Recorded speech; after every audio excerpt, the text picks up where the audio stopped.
आज से करीब 700 साल पहले एक युवक जोजीरा दर्रे के रास्ते कश्मीर की ओर बढ़ा आ रहा था। उसके साथ सेना की एक छोटी टुकड़ी थी। कश्मीर के हिंदू राजा सहदेव के सेनापति रामचंद्र ने उसे पुकारा तो उसने अपनी व्यथा सुनी। मैं राजकुमार रिंचन हूँ। तिब्बत के गृह युद्ध में मेरे पिता मारे जा चुके हैं। मैं किसी तरह से जोजिला दर्रे के रास्ते जान बचा कर आया हूँ। मुझे शरण दे। रामचंद्र ने रिंचन को पनाह दे दी। इसी के कुछ दिन बाद कश्मीर पर एक हमला हुआ। मशहूर कश्मीरी इतिहासकार पृथ्वीनाथ कौल बामजई अपनी किताब अ हिस्ट्री ऑफ कश्मीर में लिखते हैं, 1320 ईस्वी में जुलचू नाम के मंगोल सेनापति ने कश्मीर पर हमला किया और राजा सहदेव बिना लड़े ही किश्तवाड़ भर गए। जुलचू ने 8 महीने तक कश्मीर में खूब उत्पात मचाया। लौटते वक्त देवासर परगना की चोटी के पास बर्फीले तूफान में सेना समेत दफन हो गए। इसके बाद रामचंद्र ने कश्मीर के शासन को संभाला, लेकिन तभी तिब्बती शरणार्थी राजकुमार रिंचन ने मौका पाकर रामचंद्र की हत्या करवाई और खुद कश्मीर की गद्दी पर बैठ गया। उसने रामचंद्र की सुंदर बेटी कोटा से शादी कर ली। रिंचन खुद को बौद्ध लामा मानता था। रानी कोटा उसे हिंदू बनाना चाहती थी, लेकिन उसने इस्लाम धर्म अपना लिया। इस तरह रिंचन ने इस्लाम क्यों अपनाया, उससे पहले का कश्मीर कैसा था और कश्मीर को किसने बसाया।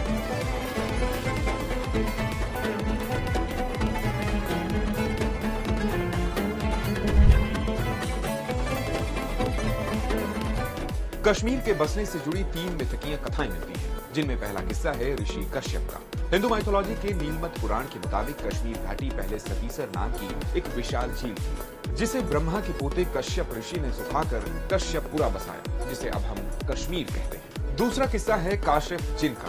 सूफी लेखक ख्वाजा आजम ने 1747 में वाकयात कश्मीर में कश्यप ऋषि की जगह काशिफ जिन को रखकर इस कहानी का इस्लामी स्वरूप पेश किया। तीसरा किस्सा माध्यांतिक नाम के बौद्ध का है। प्रसिद्ध चीनी यात्री वेइनसांग के मुताबिक एक बार बुद्ध ने कहा था कि उनकी मृत्यु के बाद एक बौद्ध कश्मीर आकर एक राज्य की स्थापना करेगा। बुद्ध की मृत्यु के 50 साल बाद माध्यांतिक ने कश्मीर आकर झील सुखा दी और यहाँ कई बौद्ध मठ भी बने। कश्मीर का पहला ऐतिहासिक साक्ष्य श्रीनगर से करीब 8 किलोमीटर दूर बुर्ज होम के खुदाई में मिलता है, जिससे पता चलता है कि 3 से 5 हजार साल पहले यहाँ लोग रहते थे। हालांकि किसी संगठित धर्म के कोई सबूत नहीं। इतिहास में कश्मीर अलग अलग समय में कई राजाओं और राज्यों के अधीन रहा है। शुरुआत में सम्राट अशोक जैसे बौद्ध शासक हुए। 7वीं सदी के बाद हिंदू राजाओं का शासन रहा और 14वीं सदी से मुस्लिम राजवंश स्थापित हुए। कश्मीर के इतिहास को समझने के लिए कुछ चर्चित राजाओं का जिक्र बेहद जरूरी है।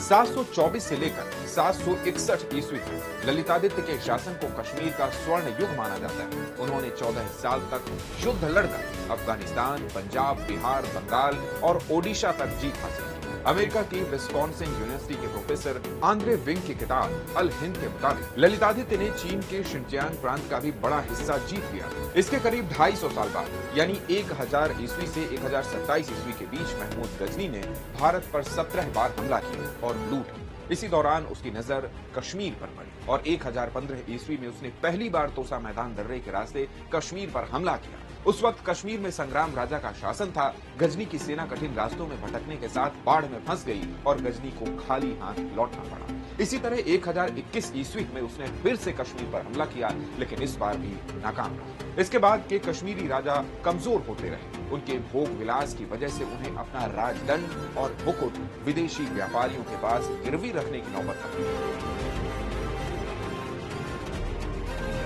1089 से 1111 ईस्वी तक कश्मीर के शासक रहे उत्पल वंश के राजा हर्षदेव फिजूल खर्ची और अय्याशी की वजह से कंगाल हो गए। माना जाता है कि इस्लाम से प्रभावित होकर उन्होंने मूर्ति पूजा छोड़ दी और उसने कश्मीर में मौजूद मूर्तियां, हिंदू मंदिरों और बौद्ध मठों को भी तोड़ना शुरू कर दिया। हर्षदेव ने मंदिरों के खजानों को लूटा और कीमती मूर्तियों को पिघला डाला। हर्षदेव के समकालीन इतिहासकार कल्हड़ ने उन्हें तुरुष्क यानी तुर्क कहा।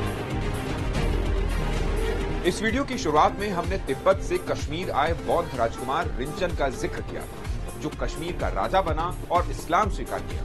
लेकिन उसने इस्लाम क्यों स्वीकार किया? इतिहासकारों के मुताबिक एक बौद्ध राजा को कश्मीरी जनता की मान्यता न मिलती। लेखक अशोक कुमार पांडे अपनी किताब कश्मीर और कश्मीरी पंडित में लिखते हैं, रिंचन हिंदू धर्म अपनाना चाहता था, लेकिन उसके तिब्बती बौद्ध होने की वजह से ब्राह्मणों ने उसे दीक्षित करने से इनकार कर दिया। रिंचन ने सूफी संत बुलबुल शाह से मिलकर इस्लाम अपनाया और सुल्तान सदरुद्दीन के नाम से कश्मीर की गद्दी पर बैठा और कश्मीर का पहला मुस्लिम शासक बना। इसके बाद कश्मीर में इस्लाम का वर्चस्व बढ़ता है। कश्मीर के इतिहास में सबसे विवादित राज 1389 में गद्दी पर बैठे शाहमीर वंश के शासक सुल्तान सिकंदर का माना जाता है। कश्मीरी विद्वान प्रेमनाथ बजाज उसके शासन को कश्मीर के इतिहास का सबसे काला धब्बा मानते हैं। इतिहासकार जोनराज राज तरंगिणी द्वितीय में लिखते हैं, धर्म के नशे में चूर सुल्तान सिकंदर ने सुहा भट्ट नाम के ब्राह्मण को मुस्लिम बनाकर सैफुद्दीन नाम दिया और उसे अपना मुख्य सलाहकार बनाया। उसकी बेटी से शादी की। सैफुद्दीन के सुझाव पर सुल्तान सिकंदर ने ब्राह्मणों और विद्वानों को मुसलमान बनाने का आदेश दिया। हालांकि 1420 ईस्वी में सुल्तान सिकंदर का बेटा जैनुल आबदीन जब गद्दी पर बैठा तो उसने मंदिरों को फिर से बनवाया और कश्मीर से निकाले गए ब्राह्मणों की वापसी की कोशिश की। वो इस्लामिक कट्टरता के खिलाफ था। कश्मीर की कहानी के इस एपिसोड में इतना है। सीरीज के अगले एपिसोड में यानी कल जानेंगे कश्मीर पर मुगल साम्राज्य के राजा अकबर के शासन से सिख साम्राज्य के राजा रणजीत सिंह और अंग्रेजों के आने तक की रोचक